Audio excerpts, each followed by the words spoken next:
காளான் கிரேவி தான் பண்ண போறோம். இந்த காளான் கிரேவி ரொம்ப சிம்பிளாவும் இருக்கணும், அதே டைம்ல டேஸ்டாவும் இருக்கணும், கொஞ்சம் ஹோட்டல் ஸ்டைலையும் பண்ணி பார்ப்போமே அப்படிங்கிறதுக்காக தான் இந்த காளான் கிரேவி பண்ண போறேன். புரட்டாசி வந்துருச்சுங்க, நான்வெஜ் எல்லாம் சாப்பிட முடியலன்னு ரொம்ப ஃபீலா இருக்கு.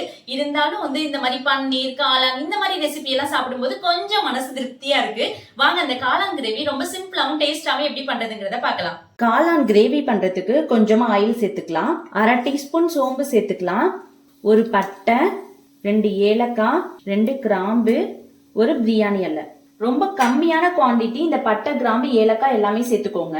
தக்காளி வந்து ஒரு 2 தக்காளி நல்ல பெரிய தக்காளியா இந்த மாதிரி நல்லா ஸ்லைஸ் பண்ணி வச்சிருக்கேன், இதை அப்படியே சேர்த்துக்கலாம். நம்ம பட்டை கிராம்பு ஏலக்காய் எல்லாமே சேர்த்து தக்காளி சேர்த்து அரைக்க போறோம், நல்லா வதக்கிட்டு அரைக்க போறோம். எதுக்காக இந்த மாதிரி செய்யறோம்னா, சில பேருக்கு வந்து இந்த பட்டை கிராம்பு ஏலக்காய் எல்லாமே குருமாவில இருந்து இருந்துச்சுன்னா சாப்பிட்றதுக்கு பிடிக்காது. அவங்களுக்கெல்லாம் இந்த மாதிரி செஞ்சு கொடுங்க, நல்லா விரும்பி சாப்பிடுவாங்க. 2 பச்சை மிளகாய் சேர்த்துக்கலாம். தக்காளி வதங்கிடுச்சு, ஒரு கைப்பிடி கொத்தமல்லி இலை சேர்த்துக்கலாம். நல்லா வதக்கி விட்டுருங்க. கொத்தமல்லி தக்காளி எல்லாமே வதங்கிடுச்சு. ஒரு 3 முந்திரி சேர்த்துக்கோங்க, கொஞ்சம் தயிர் சேர்த்துக்கோங்க. ஒரு 3 டீஸ்பூன் தயிர் சேர்த்துக்கிறேன். தேங்காவுக்கு பதிலாக தான் நம்ம தயிர் சேர்க்கிறோம். இதை நல்லா மிக்ஸ் பண்ணி விட்டு ஆற வச்சு அரைச்சி எடுத்துக்கலாம். பேஸ்டா அரைச்சி எடுத்துட்டு வந்தாச்சு, நல்லா நைஸா அரைச்சி எடுத்துக்கோங்க. இப்ப தாளிச்சிடலாம். தாளிக்கிறதுக்கு கொஞ்சமா ஆயில் சேர்த்துக்கலாம். தாளிக்கிறதுக்கு ஒரு 1/4 டீஸ்பூன் ஜீரகம் சேர்த்துக்கலாம். ஜீரகத்துக்கு பதிலா நீங்க பெருஞ்சீரகம் கூட சேர்த்துக்கலாம். ஒரு 5 முந்திரி பருப்பை இந்த மாதிரி உடைச்சு வச்சிருக்கேன், அதை அப்படியே சேர்த்துக்கோங்க. ஏன்னா ரெஸ்டாரண்ட் ஸ்டைல்ல தான் நம்ம இன்னைக்கு காளான் கிரேவி பண்ண போறோம். 2 பெரிய வெங்காயத்தை நல்லா பொடியா கட் பண்ணி சேர்த்துக்கலாம். எதுக்காகனா பட்டை கிராம்பு ஏலக்காய் எதுவுமே வந்து சேர்க்காம தாளிக்கிறேன் அப்படின்னா, ஏற்கனவே நம்ம பட்டை கிராம்பு ஏலக்காய் எல்லாமே வந்து சேர்த்து அரைச்சு வச்சிருக்கோம். இப்ப பட்டை கிராம்பு ஏலக்காய்லாம் சேர்த்தீங்கன்னா அதோட வந்து அந்த பிளேவர் வந்து ரொம்ப அதிகமா இருக்கும், சாப்பிட்றதுக்கு நல்லா இருக்காது. இந்த வெங்காயம் நல்லா வதங்கி வரணும். வெங்காயம் நல்லா வதங்கிடுச்சு. 3 வத்தல் மிளகாய் சேர்த்துக்கோங்க. இதை அப்படியே லைட்டா மிக்ஸ் பண்ணி விட்டுடலாம். இந்த பிளேவர் வந்து ரொம்ப நல்லா இருக்கும். 1 டீஸ்பூன் இஞ்சி பூண்டு பேஸ்ட் சேர்த்துக்கலாம்.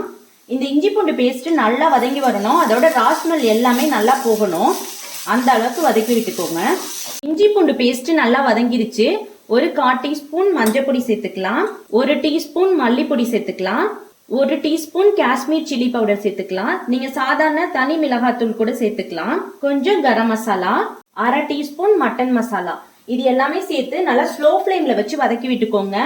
எதுக்காக மட்டன் மசாலா சேர்க்கிறோம்னா, நமக்கு ஒரு சிக்கன் மட்டன் இந்த மாதிரி சாப்பிட்ற மாதிரியே இருக்கணும், அதுக்காக தான் சேர்க்கிறோம். மசாலா எல்லாம் வதங்கிருச்சு. ஒரு கொத்து கருவேப்பிலை சேர்த்துக்கலாம். 2 பிச்சு சேர்த்துக்கோங்க, அப்பதான் அதோட பிளேவர் வந்து நல்லா இறங்கும்.